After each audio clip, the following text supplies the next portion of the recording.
Magandang gabi po sa lahat. Welcome to my YouTube channel, Dexter Works. Ang gagawin po natin ngayon sa gabing ito ay magkakabit po tayo ng interrupter relay dito sa ating horn with passing dito sa ating headlight. Yan po ang gagawin natin ngayon.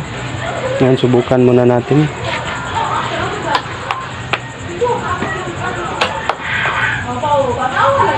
Kasi ito po yung stock niya, standard niya na tunog nito sa ating busina o dito sa ating horn.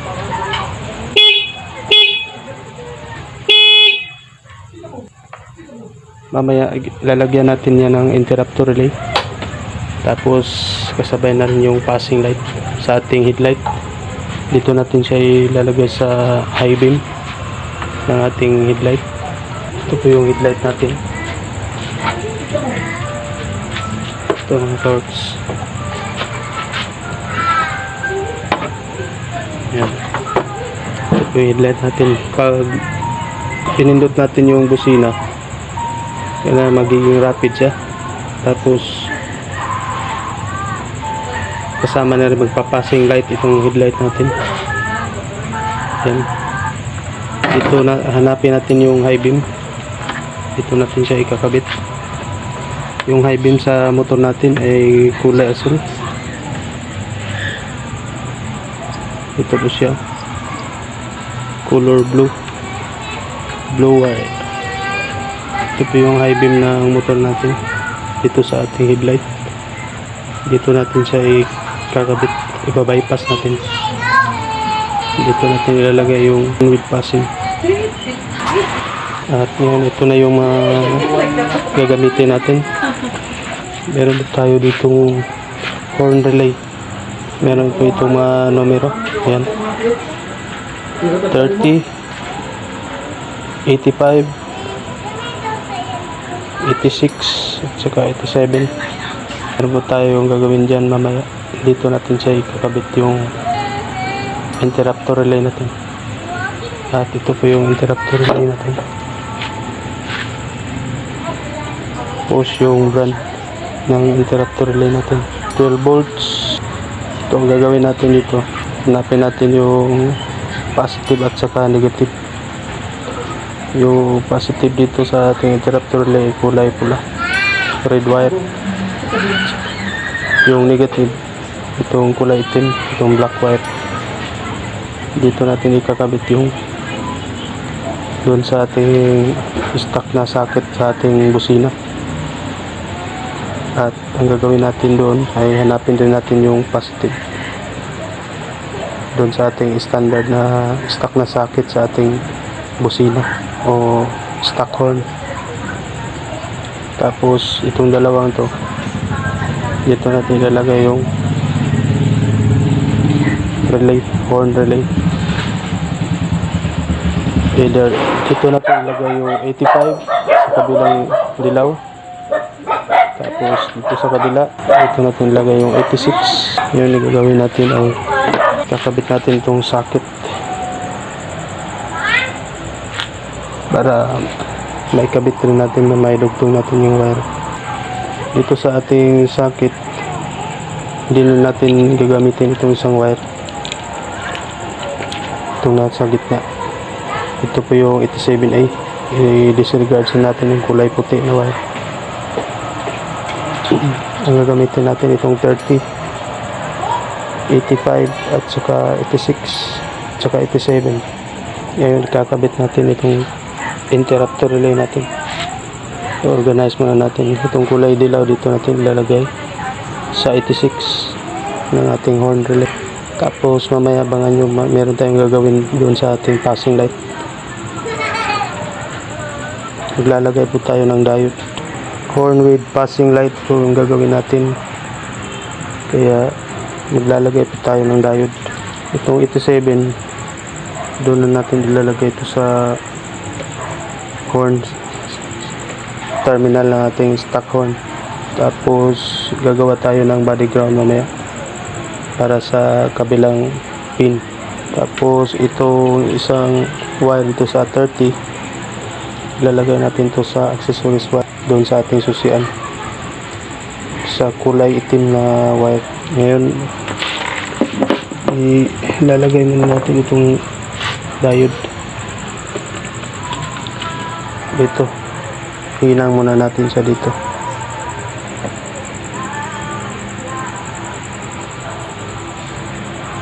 Pansin nyo dito sa ating diode, meron itong kulay silver dito. Ito po yung papuntang ilaw. At itong walang guhit, ito po yung galing sa ating relay. Ayan. Ganito po siya mga kawags. Dulugtong lang tayo ng wire. Tapos sinangin natin.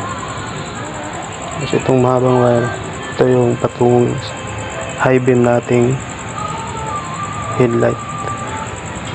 Doon sa kulay asol na wire o color blue wire sa ating headlight socket. Ihinang muna natin to.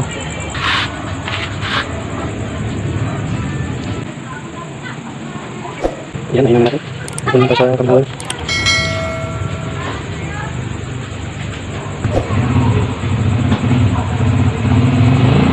Pasmado ang kamay natin. Nanginginig.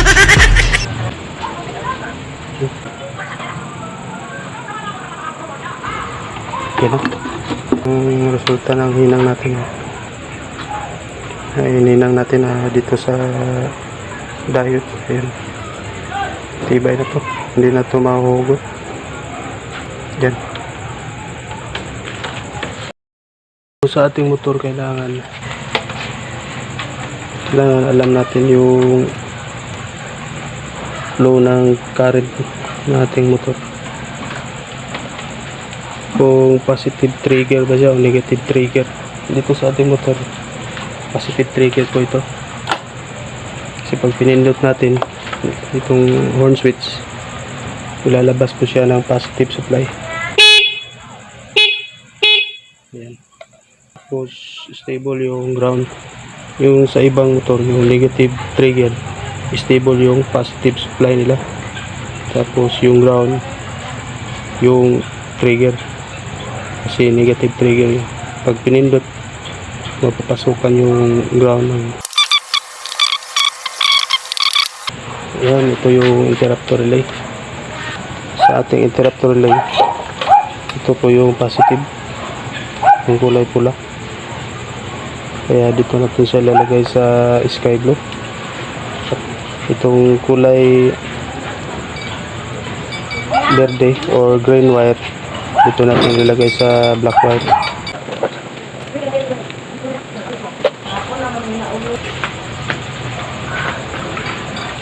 Wala po tayong puputulin na wire o babalatan. Yan, tanggalan lang natin itong kanyang goma dito sa dulo. Yan. Hilahin na natin pababa. Tapos dito natin ilagay itong wire. Yan, tandaan nyo yung kulay mga kawags. Yan. Sky blue at solid green wire. Ayan. Itong sky blue na wire, ilalagay ang kulay pula dito sa ating interrupter relay. Ayan. Red wire to sky blue ng ating stock horn dito sa ating horn socket, dito sa stock na horn socket. Tapos itong black wire na ating interrupter relay, dito natin siya ilalagay sa solid green wire o kulay verde. Ang balot niya ito sa dulo, hilahin na natin pababa. Tapos dito natin siya ilalagay para wala tayong babalatan o puputulin na wire dito sa ating motor habang tayo ay nagwa-wiring. Kung gusto nyo ganito rin, sasabay yung ilaw na ating headlight dito sa ating high beam. Lagyan nyo lang ng diode. Sundan nyo lang itong ginawa ko mga kawags. Yan. Tapos na natin na ikabit yung mga wire. Balik na natin yung ganyang balot. o silyo dito sa ating stock horn. Ayan, ganito lang mga kaworks. Ayan, tapos dito rin sa kabila, kailangan mahigpit talaga yung pagkakalagay natin ng wire dito para hindi siya mag-loose contact. Ayan, ganyan yung itsura niya. Red wire to sky blue na wire, green wire to black wire ng ating interrupter relay. Ayan, tapos itong dalawang dilaw o yellow wire ng ating interrupter relay, nilagay natin dito sa ating horn socket dito sa 85 at saka 86. Wala po itong polarity, pwede ito magkabaliktaran sila o magkapalit. Ayan, pwede rin ito sa kabila, lagay dito sa 85, saka ito pwede rin dito sa 86. Ayan, wala pong polarity ito. Okay na, tapos itong 30, ilagay natin ito sa accessories wire ng ating motor. Hanapin natin yung black wire dito sa ating susian. Ayan, dito natin siya isusuot. So, para sa akin pwede lang balatan ng konti dito, basta hindi lang siya maputol. At paalala lang po pala mga kaworks, mag-testing o magkabit ng ibang wire, kailangan balutin muna natin ng electrical tape to kasi kapag dumikit ito sa positive, papasukan dito ng positive at na grounded, masisira po itong ating interrupter relay. At para maiwasan na safety first, balutan natin ito ng electrical tape para hindi masayang interrupter. Ayan, lagyan na natin na balutan muna natin ng electrical tape para maiwasan natin na ma-damage o masira. Ayan, itong ating interrupter, sayang naman. Ganyan lang mga kaworks. Tapos ito yung sinasabi ko kanina mga kaworks, ito na lang yung natira dito sa ating horn socket o horn relay. 30 itong nasa baba at saka 87 itong nasa itaas. Lalagay natin itong 7 dito sa ating terminal na ating stock horn. Yan, pasok natin siya dito sa butas. Ayan siya mga kausap. Ayan, kita niyo, pasok ko siya dito. Tapos ayan lang, matibay na to mga kaworks. Ayan, okay na siya.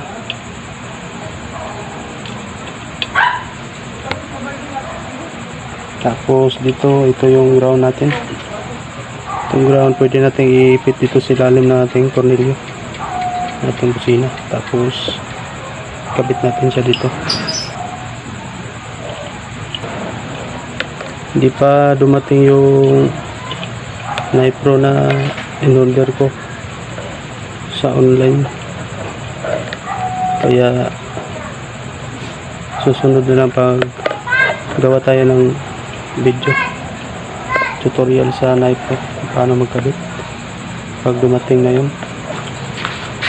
Sundan na lang itong ginawa ko mga kaworks para maging maayos yung pagkabit ninyo ng field relay with passing.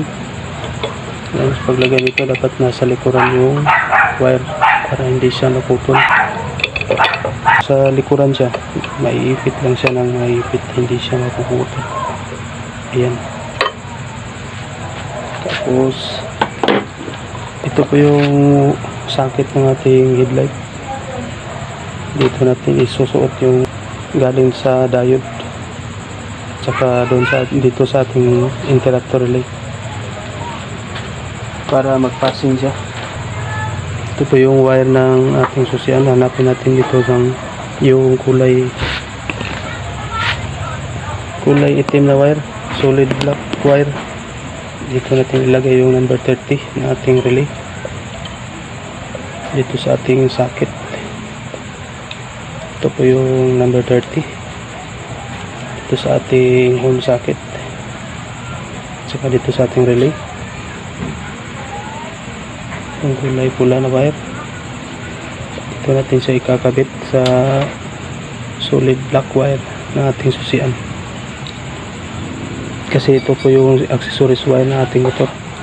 Pag ino natin yung susi, lalabas dito yung positive supply, 12 volt supply. Dito natin siya lalagay yung number 30 na ating relay para mas magiging malakas yung kuryente. Ngayon susubukan natin kung gagana ba yung relay. Malalaman natin kung gagana to pag ino natin yung susian, tapos pinindot natin yung horn switch natin. Ito sa ating motor ay magpipitik po siya. Ayan, gumagana na. Ang kulang na lang dito ay yung connection ng ating passing light. Dito sa number 87, dito natin siya i-bypass o i-series.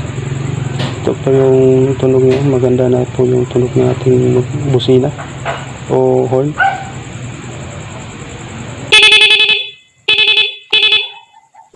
Ayan.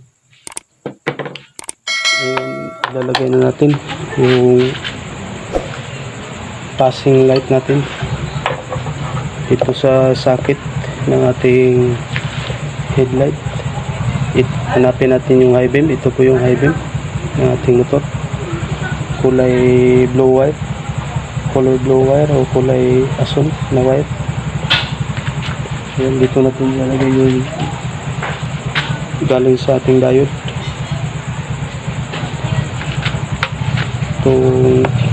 Dito sa ating diode, itong merong marking dito na kulay silver, dito may guhit yung papunta doon papunta dito. Natin siya ikakabit itong sa kabila. Ayan, itong wire dito sa kabila, dito banda sa may guhit, dito natin ilalagay natin itong wire na to dito sa ating high beam, dito sa socket nating headlight. Ito sa kulay asol o blue wire rin. Susuot lang natin, hindi na natin siya babalatan. Ayan, ito lang mga kawags.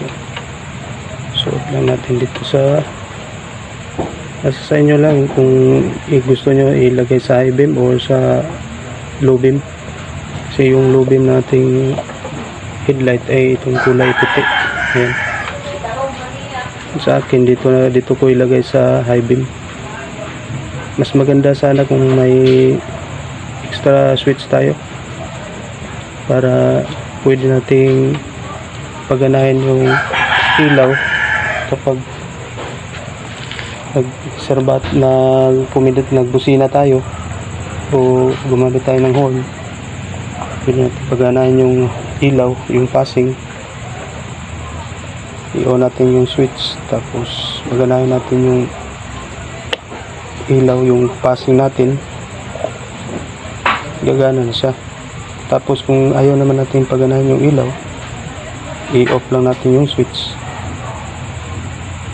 Ganyan lang. Pwede rin mag-DIY kayo kasi wala akong switch niya sa ngayon, kaya ito lang muna yung gagawin natin. Direct na lang muna. Ayan, mas maganda yung maglalagay kayo na sa pagitan nito extra switch, on off switch. Ayan, tapos lagyan natin ng electrical tip. Ito po yung papunta doon sa ating ilaw, itong may marking dito, may guhit, ito na wire. Dito natin ilagay sa socket ng ating headlight, dito sa kulay asul na wire o blue wire. Ayan. Tapos dito, itong sa kabilang wire, dito natin siya ilalagay sa number 87 ng ating relay. Mabalatan lang muna natin ito, tanggalin muna natin itong electrical tip, yung balot niya. Tapos iba-bypass lang natin yung wire na galing sa ating diode. Dito natin siya ilalagay sa 87 na ating relay dito sa wire ng kanyang socket. Ayan, ganyan lang. Tapos lagyan lang natin ng electrical tape para hindi mag-grounded. Pwede rin kung mag-DIY kayo mga kids, lagyan nyo ng ito dito sa pagitan ng 87 at saka dito sa wire na ito. Pwede nyo putulin dito, tapos lagyan nyo ng extra switch, on off switch, para pwede nyo patayin yung kanyang passing light kung gusto niyo. At kung gusto niyo paganahin, pwede nyo yung i-on yung switch. Puus itong diode rin.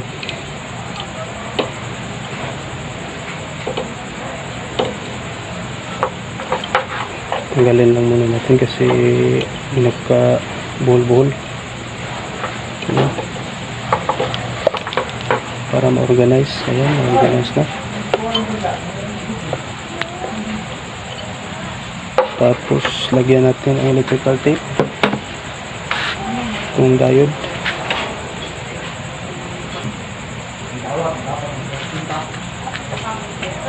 Mas maganda sana kung may sinkable tube. So yung nabili ko mga malalaki, hindi siya papasok dito sa ating wire, maluwag siya. Kaya electrical tape lang muna yung gagamitin natin. Ngayon ay ipasok ko na itong wire ulit dito sa kanyang socket. Ayan, subukan natin kabit yung headlight, tapos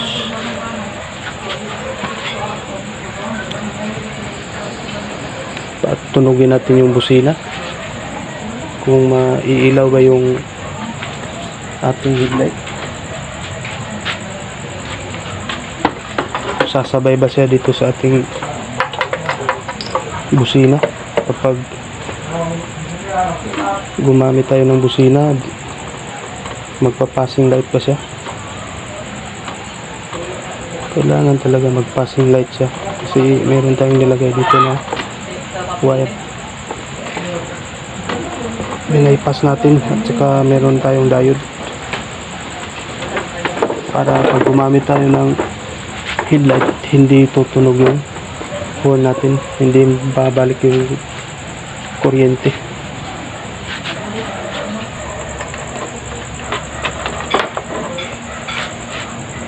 I-on muna natin yung switch.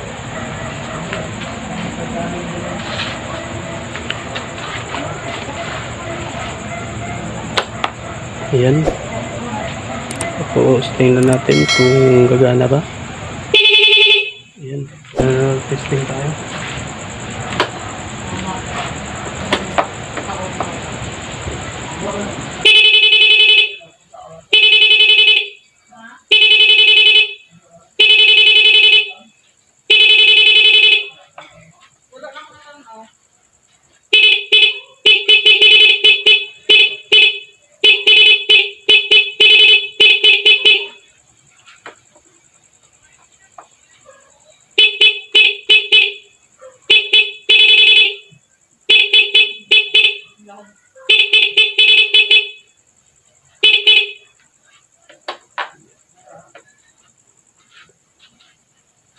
Okay na.